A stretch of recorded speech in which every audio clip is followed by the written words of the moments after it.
নমস্কার বন্ধুরা, সবাই কেমন আছো? আমি স্বাগতা ফ্রম ইউকে।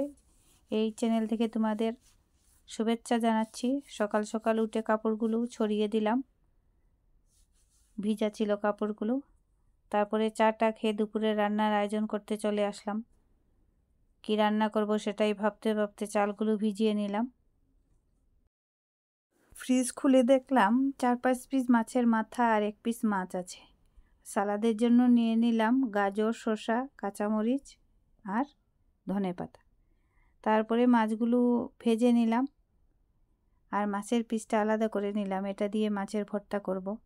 আর মাছের মাথাগুলো একটু ভেজে পেঁয়াজ, রসুন বাটা এগুলো হালকা ভেজে নিলাম। ভেজে এটাতে টমেটোগুলোও দিয়ে দিলাম, দিয়ে হালকা কষিয়ে নিলাম। এই টমেটোর মধ্যে আমি দিয়েছি টমেটোতে লবণ, শুকনা মরিচের গুঁড়ো আর হলুদ দিয়ে দিলাম। জল দিয়ে দিলাম। জল দিয়ে নেড়ে চেড়ে একটু ঢাকা দিয়ে দিলাম যাতে টমেটোগুলো নরম হয়। টমেটোগুলো যখন নরম হয়ে আসলো তখন মাছের মাথাগুলো এটাতে দিয়ে দিলাম।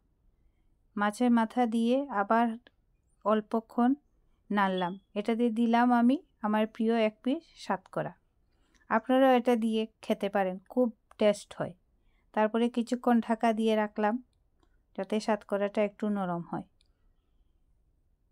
তারপরে এটাতে ধনেপাতা দিয়ে নামিয়ে নিলাম।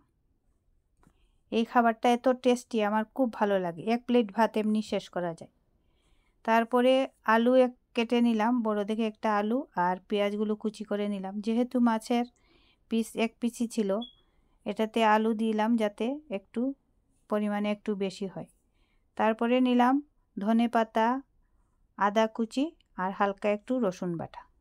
ফ্রাই প্যানে তেল দিয়ে দিলাম।